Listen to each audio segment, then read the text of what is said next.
Hello, thank you for joining me today. My talk is about a little known MOD research and development site that was set up during World War II in a village in Buckinghamshire and was given a free rein to develop novel, unorthodox weapons in the fight against Hitler. The work undertaken there was vital to the war effort, and the site was soon nicknamed Churchill's Toyshop.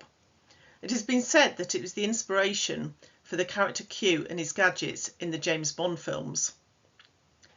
Following the outbreak of the war, a secret MOD department named Military Defence 1, MD1 for short, was created, charged with the task of creating special weapons for irregular warfare which could give the British the upper hand. The department was headed by Major Millis Jefferies, a Royal Engineer sapper and explosives expert, who brought in Stuart McRae, an inventor and magnets expert, who was the former editor of Armchair Science, a popular science journal at the time. Top scientists and engineers were recruited, and the department reported directly to the Prime Minister, Winston Churchill.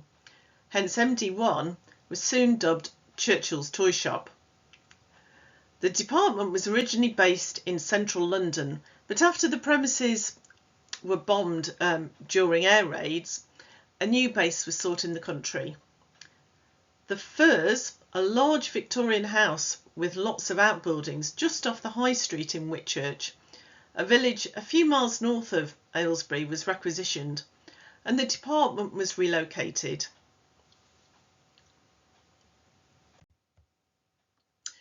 Thousands of properties were requisitioned for the war effort. Many were converted into hospitals or schools, but some were used for military purposes. The toy shop was not the only secret wartime establishment that was based in Buckinghamshire. The county was also home to Britain's code breakers at Bletchley Park, a country house in North Bucks, whilst at Ewington Manor in the south of the county, once the home of Prime Minister Benjamin Disraeli, the house was used as a top secret base to produce maps of Germany for RAF bombers. The Firs also had the advantage of being close to Chequers, the Prime Minister's country house retreat near Aylesbury. The MD1 officers regularly gave live demonstrations of their innovations to Churchill at Chequers, and he also frequently visited the Firs too.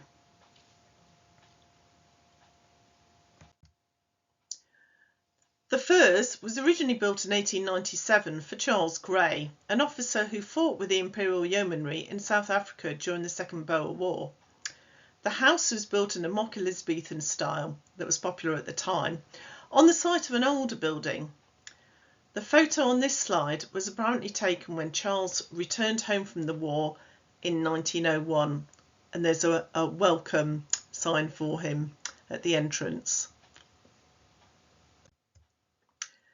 In the Valuation Office survey records in the early 1910s, which was also known as Lloyd George's Doomsday Survey, a description of the house noted that among the rooms were 3 reception rooms, a butler's pantry and 9 bedrooms. It was then rented out by the Greys to a merchant banker. By the 1930s, the house was owned by Major Arthur Abrahams, a stockbroker. The 1939 register taken at the outset of World War II records him living at the Firs with his father Louis Abrahams, a retired diamond merchant who was then aged 90. Various servants were also living in the main house, including a butler, whilst a chauffeur and groom were living with their families in cottages on the site. The Abrahams left the Firs in 1940 and it became fully operational by MD1 in January 1941. Around 250 staff were employed there, including over 100 women. The main house was used for offices and accommodation, whilst the outbuildings were converted into workshops. Other staff were billeted in the village. Adjacent fields were used as firing ranges and to test large equipment.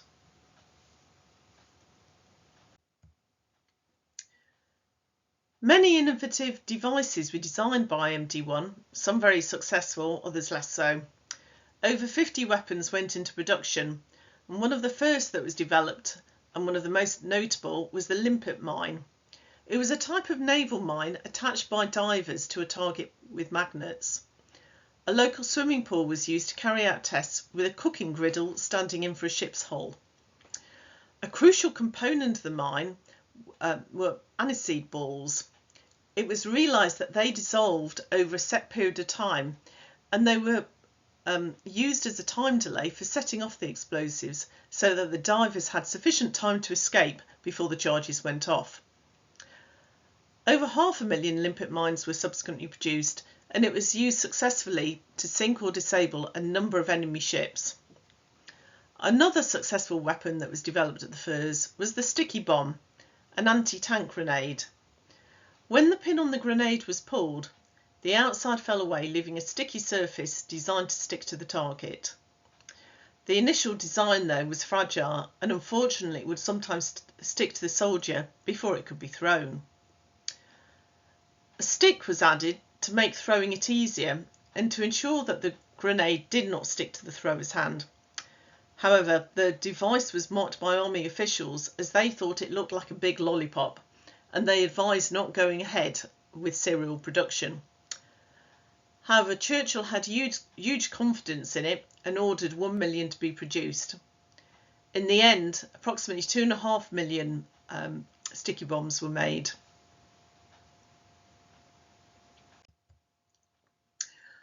Other successful weapons developed at the site included the PIAT, which stood for Projector Infantry Anti-Tank, a handheld anti-tank weapon which could fire a 2.5-pound bomb at a tank, and the Hedgehog, a projector-type weapon that threw 24 small projectiles several hundred feet ahead of the attacking vessel.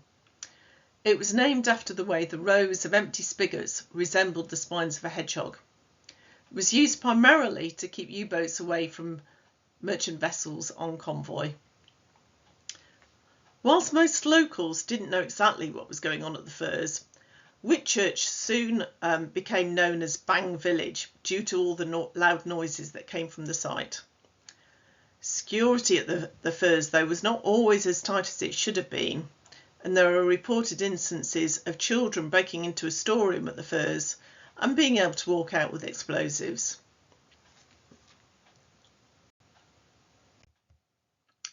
Following the end of the war and the removal of Churchill from office, MD1 was taken over by the Ministry of Supply, and the department was disbanded in 1946.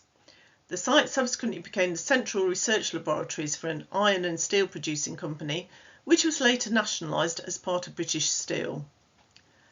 The house was later converted into offices, and some of the grounds were subsequently sold off for housing development. Recently, planning permission was granted to convert the building into residential flats.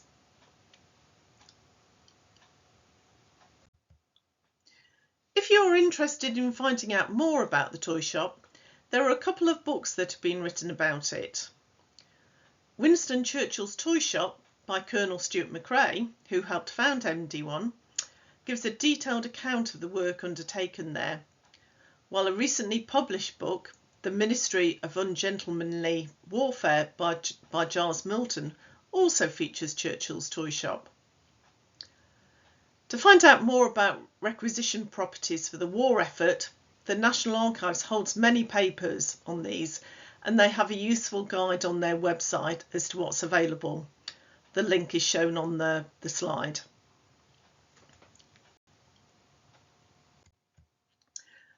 So thank you for watching. I hope you found this interesting. If you have any queries, you can contact me via the details on this slide. Thank you.